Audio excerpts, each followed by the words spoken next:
नमस्कार दोस्तों, ध्यान मार्ग में आप सभी लोगों का एक बार फिर से तहे दिल से स्वागत करती हूँ, इसी उम्मीद के साथ कि आज का ये वीडियो आपको ज़रूर पसंद आएगा। तो दोस्तों, आज मैं बात करने जा रही हूँ व्रत और उपवास के बारे में। हम बचपन से देखते सुनते और व्रत करते आ रहे हैं, इस मान्यता के साथ कि व्रत करने से हमारी मनोकामनाएं पूरी होती हैं।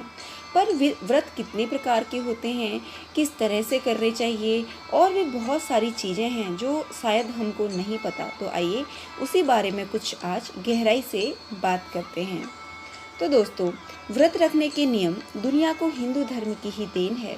व्रत रखना एक पवित्र कर्म है और यदि इसे नियम पूर्वक नहीं किया जाता तो न ही इसका कोई महत्व है और न ही लाभ। अलबत्ता इससे नुकसान भी हो सकते हैं। हालांकि आप व्रत बिल्कुल भी नहीं रखते हैं तो भी आपको इस कर्म का भुगतान करना ही होगा। राजा भोज के राजमार्तंड में 24 व्रतों का उल्लेख है। हेमादि में 700 व्रतों के नाम बताए गए हैं।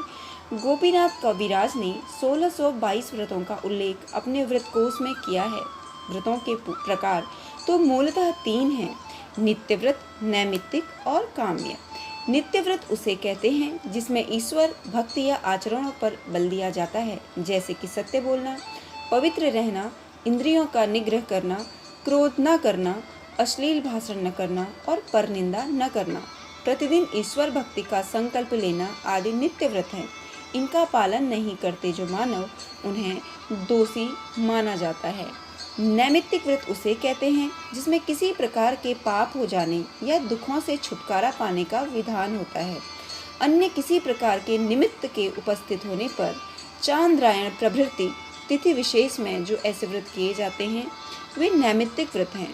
काम्य व्रत किसी कामना की पूर्ति के लिए किए जाते हैं, जैसे पुत्र प्राप्ति के लिए, धन प्राप्ति के लिए, समृद्धि के लिए या अन्य सुखों की प्राप्ति के लिए।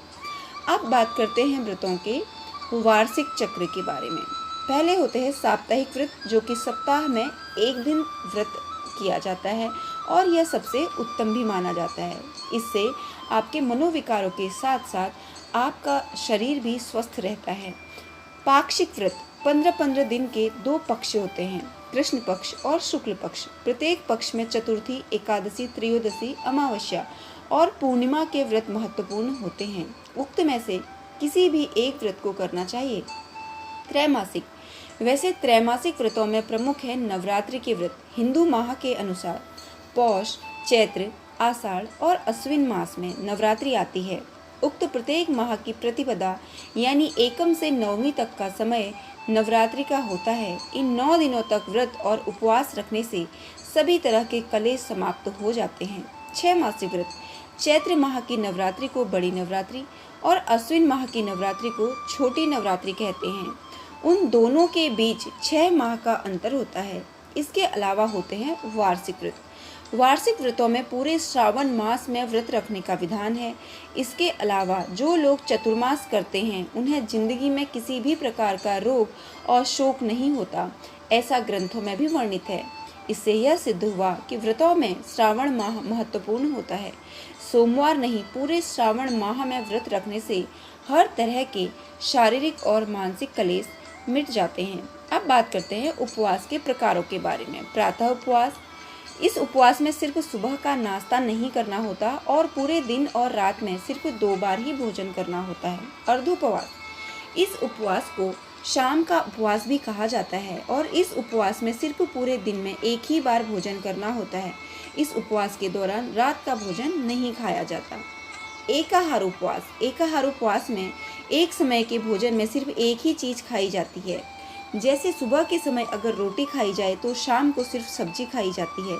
दूसरे दिन सुबह को एक तरीके का कोई फल और शाम को सिर्फ दूध आदि। रसोपवास, इस उपवास में अन्न तथा फल जैसे ज्यादा भारी पदार्थ नहीं खाए जाते, सिर्फ रसदार फलों के रस अथवा साग सब्जियों के जूस पर ही रहा जाता है। दूध पीना भी मना होता है क्योंकि दूध की गणना भी ठोस पदार्थों में ही की जाती है। फलोपवास, कुछ दिनों तक सिर्फ रसदार फलों या भाजी आदि पर रहना फलोपवास कहा जाता है। अगर फल बिल्कुल ही अनुकूल न पड़ते हों, सिर्फ पकी हुई साग सब्जियां खानी चाहिए। दुग्धोपवास, दुग्धोपवास में दुग्ध कल्प के नाम से भी जाना जाता है। इस उपवास में सिर्फ कुछ दिनों तक 4-5 बार दूध ही पिया जाता है। इसी तरीके से होता है तर्कोपवास, इसे मठाकल्प भी कहते हैं। इस उपवास में जो मठा लिया जाए जिसमें घी कम होना चाहिए और वो खट्टा भी कम होना चाहिए, इस उपवास को कम से कम 2 महीने तक आराम से किया जा सकता है।